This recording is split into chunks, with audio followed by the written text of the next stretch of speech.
On July 15th in 2013, in Hartford, Wisconsin, a sense of unease descended as Jessie Blodgett returned home from a cast party, immediately catching the attention of her parents, Buck and Joy.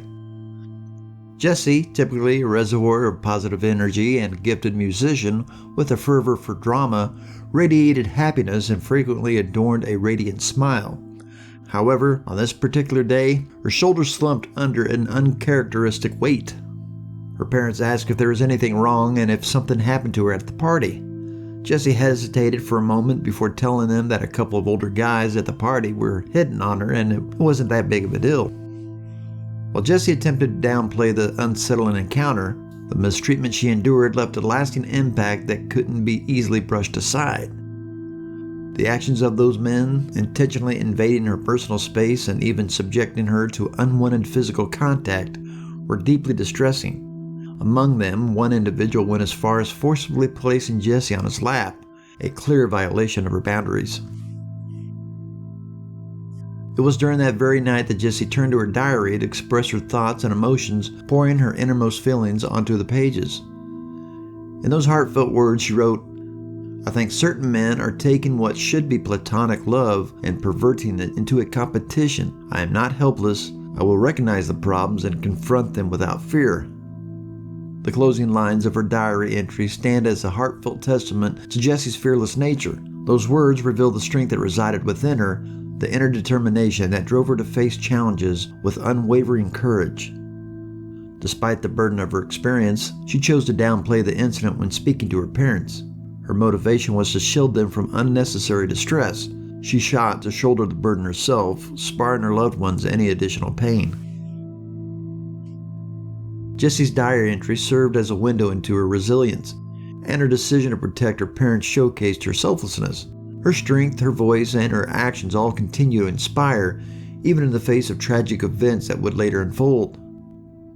As Jessie lay on her bed, wrapped in a blanket, she took comfort in the realization that she was surrounded by people who cared about her. Jessie was fortunate enough to have loving parents and friends who shared her deep affinity for music, including her best friend Daniel. While being subjected to unnecessary advances was upsetting, Jessie's life, on the whole, overflowed with vast potential and possibilities. The following day, Jessie's only obligation was a private music lesson slated for noon, so her parents, Buck and Joy, avoided waking her as they left for work. Given that she was on vacation, both Buck and Joy hoped Jessie could enjoy some needed rest. However, several hours later, when Joy returned home for her lunch break, she found that Jessie had not left her room. Concerned, Joy approached Jessie's room and, after opening the door to Jessie's bedroom, she was faced with a sight that would forever shake her to the core: her daughter's body laying motionless. Horrified, Joy immediately called 911, her voice shaking as she tearfully stated that her daughter was blue and was cold.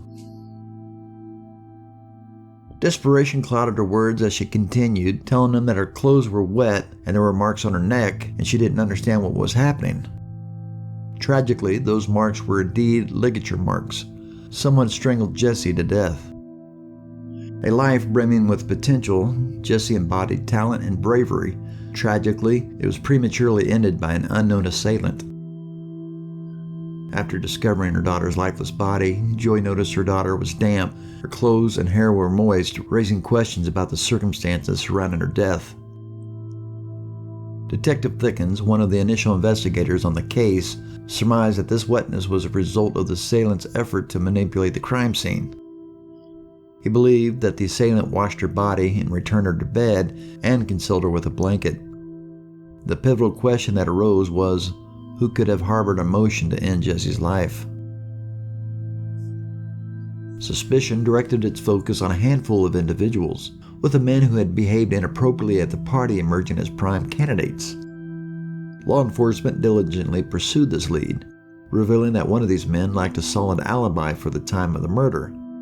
However, this alone did not constitute sufficient evidence to definitively link him to the crime. Moreover, the cell phone tower records indicated that this particular suspect's device was located near his residence at the time of the murder, further complicating the case. Although the cellular location data lacked the definitive weight to exonerate him as a suspect, concrete evidence against this individual remained elusive. Jessie's diary entry hinted at a possible motive on his part, but as the adage goes, motive alone does not necessarily translate into action. A perplexing aspect confounded the investigators: the absence of any signs of forced entry in the murder. Thus, the conclusion drawn that the assailant must have been acquainted with Jessie. Given this factor, it was absurd to think that Jessie would have willingly invited the individuals who acted inappropriately at the party into her home.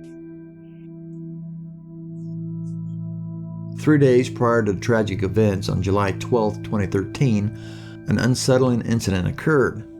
In a secluded park in Richfield, Wisconsin, Melissa Richards was walking her dog. Only Melissa's car and a blue minivan were parked in the vicinity. Melissa's attention was drawn to the person sitting in the minivan, with his feet dangling outside. In a matter of moments, the man vanished from his vehicle, and the sound of heavy footsteps rapidly approached her from behind. Startled, Melissa turned to face the source of the noise, only to find the man that was in the van charging at her with a tightly clenched knife in his hand. She regretted her decision to let the dog return to her car, but she refused to give in to fear. The stranger attempted to stab Melissa, but she instinctively seized the blade, diverting it from its intended target. The struggle endured, marked by Melissa's determined resistance. Despite sustaining multiple wounds during the altercation, she displayed remarkable bravery. In a pivotal moment, the assailant recognized that Melissa's combativeness exceeded his expectations. Faced with an adversary who refused to be beat, he ran to his minivan and fled the scene. Melissa's injuries were serious, receiving 15 stitches to close the 3 deep wounds caused by the attacker. In the aftermath, while recovering, she provided a detailed description of her assailant: a white male aged 18 to 20 with light brown hair and fair skin. He was driving a Dodge Caravan minivan, although she couldn't be certain about the exact make, as it appeared to be old. Melissa's remarkable memory, allowing her to recall numerous instinct characteristics of her attacker and his vehicle, played a pivotal role in helping law enforcement to quickly find a minivan matching Melissa's description. Yet, there was a problem. The appearance of the minivan's owner did not align with Melissa's detailed description. Nevertheless, delving deeper into their investigation, the officers uncovered a crucial link. They discovered that the owner of the minivan had a son who remarkably matched Melissa's vivid and thorough description. The investigative team was convinced that they had identified the prime suspect. They had successfully obtained the son's phone number, marking a crucial breakthrough. The next logical step was to bring him in for questioning.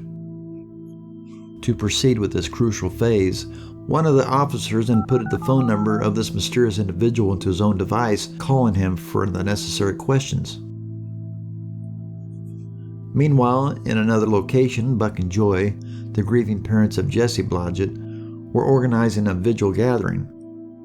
The atmosphere was heavy with emotion, and tears flowed freely as the attendees remembered and honored Jessie. Among them was Daniel, who had been Jessie's music collaborator and once even her date. He fondly reminisced about the beautiful moments that they shared during that summer, creating music together.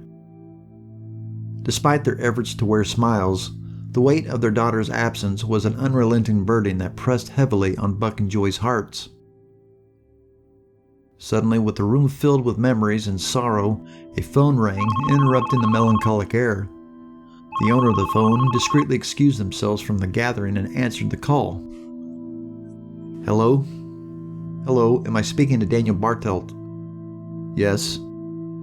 The caller identified himself as Detective Clausen and expressed a need to speak with Daniel regarding an important matter. Daniel's response was simply, okay. This conversation marked a crucial turning point in the unfolding events. After the call ended, Detective Clausen couldn't help but ponder how many people received a call from a detective without asking, what's going on, and why do I need to come over? Among the ongoing events, a puzzling motive began to emerge. When the officers contacted Daniel Bartelt, the primary question was whether Melissa could possibly identify him as her attacker in the parking lot. However, the detectives were also aware of the situation that Daniel had been at a vigil for a young woman who had been murdered just days before. In the interrogation room, the detectives cautiously approached the subject of Daniel's relationship with Jessie. As for the result of Melissa, Daniel initially entered a state of denial. Yet, his situation was compounded by the fact that he had visible cuts on his hands and was unable to offer a satisfactory explanation how he received them. Gradually, Daniel's defense began to crumble, and he eventually confessed assaulting Melissa. This development marked a significant breakthrough into the investigation, shedding light on Daniel's disturbing actions. Daniel's confession revealed a troubling motive behind his actions. He claimed that he was dealing with difficulties in his life, such as losing his job and financial struggles. In his twisted reasoning, he wanted someone else to experience the fear and hardship, which led him to assault Melissa. From the detective's perspective, Melissa happened to be in the wrong place at the wrong time, becoming an unintended victim of Daniel's alarming logic. This revelation raised questions about Daniel's potential involvement in Jessie's murder as well. Despite his declaration of love for Jessie and his insistence that he would never harm her, the circumstances surrounding his assault on Melissa prompted concerns. Although the investigators lacked concrete evidence linking Daniel to Jessie's murder, a significant development occurred when the detective assigned to Jessie's murder case learned of Daniel's connection to another crime. This new information added a layer of complexity to the investigation and cast a shadow of suspicion over Daniel's possible involvement to both cases. The juxtaposition of his proclaimed feelings for Jessie with his violent tendencies painted a conflicting picture of his character. Despite his positive attributes as a talented musician and a well-regarded student, Daniel had a disturbing and hidden side. While it was difficult to fit his outward image into the idea that he was committing violence, his internet search history revealed a much darker aspect of his personality. Daniel's online activities unveiled an unsettling fascination with topics related to murder, death, and serial killers. He was consumed by consuming snuff videos which depicted real-life homicides. Of particular concern was his fixation on serial killers who targeted multiple female victims. This fascination painted a troubling portrait of Daniel's inner thoughts and interests, suggesting a disturbing amusement with violence and death that contrasted starkly with his public persona. This revelation raised the question of whether his interest in such violent content could be linked to his actions and the tragedy that had unfolded. It provided a potential insight into the motivations and mindset of an individual who, on the surface, seemed contrary to the notion of someone capable of committing heinous acts. Before his violent encounter with Melissa, Daniel fixated on a disturbing pornographic snuff film that had significant impact on his psyche. The graphic content of the film, featuring the assault and strangulation of a woman, left a lasting impression on his mind. This troubling fixation warped his perceptions and desires, leading him down a dangerous path. When Daniel encountered Melissa in an empty parking lot, his twisted thoughts were ignited by the opportunity to reenact the scenes from the explicit materials he had watched. He harbored a dark desire to act out violent scenarios he had seen, and Melissa became an innocent target in a disturbing quest for pleasure. However, Daniel's plan to overpower Melissa was thwarted by her remarkable resistance and courage.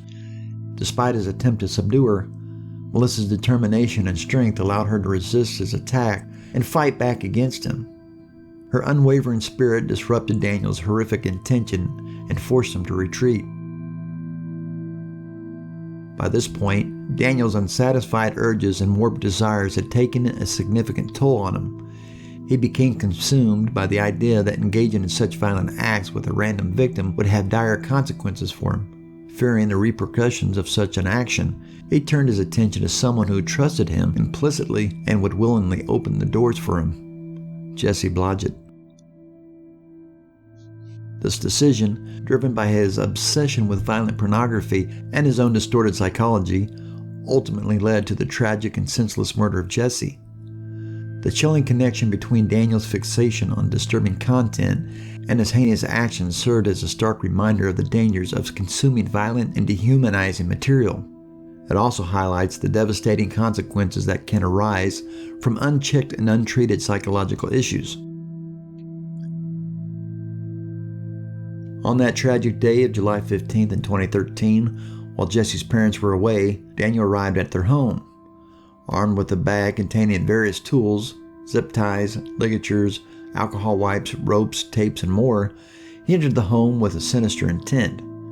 The exact way he entered the house remains uncertain, whether he found it unlocked or Jessie innocently let him in. Upon entering, Daniel immediately confronted Jessie. Swiftly and ruthlessly, he subdued her by placing a gag in her mouth and securing her head with tape, preventing her to cry out. He then moved to tie the rest of her body. The terror Jessie must have experienced is unimaginable as he subjected her to a horrifying assault. Once he had satisfied his disturbing desires, Daniel intensified his brutality, strangling Jessie to death. Her young life was tragically taken by this senseless act of violence, forever altering the course of her future and shattering the lives of those who loved her. After committing this heinous act, Daniel engaged in a calculated series of actions to deceive and manipulate the crime scene. Drawing from the disturbing materials he had been fixated on, he knew what he had to do next, so he meticulously wiped down Jessie's lifeless body with alcohol wipes, a disturbing detail he had gleaned from the explicit content he watched. This morbid act was a chilling reflection of his dark obsessions. To further mask the truth, Daniel adjusted Jessie's posture to give the illusion that she was merely sleeping, with the blanket drawn over her, attempting to hide what he had done. Quietly, he left the house, leaving behind a horrifying scene. Disposing of the evidence, Daniel gathered his tools of destruction to a bag, a grim reminder of the monstrous acts he had committed. He discarded the bag containing the instruments of his crime into a trash can, hoping to erase any trace of his actions. However, his attempts at concealing the truth were short-lived. In a twisted display of audacity, Daniel returned to attend Jessie's vigil the following day. He wore a facade of sorrow and remorse, presenting himself as a passionate speaker, sharing emotional farewells for the young woman whose life he had viciously taken. Despite the weight of evidence against him, Daniel Bartelt maintained his denial of the heinous crimes he had committed, even during the court proceedings. However, the case against him was built on a foundation of compelling evidence that left little room for doubt.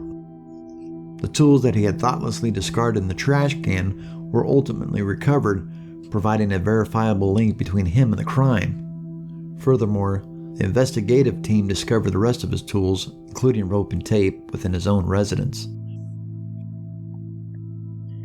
In a tragic twist, Daniel's calculated actions were compromised by a seemingly small oversight, a roll of tape left behind in Jessie's bedroom. This seemingly innocuous detail became a critical piece of evidence that tied him directly to the crime scene. As the legal proceedings unfolded, the court was presented with the damning evidence against Daniel.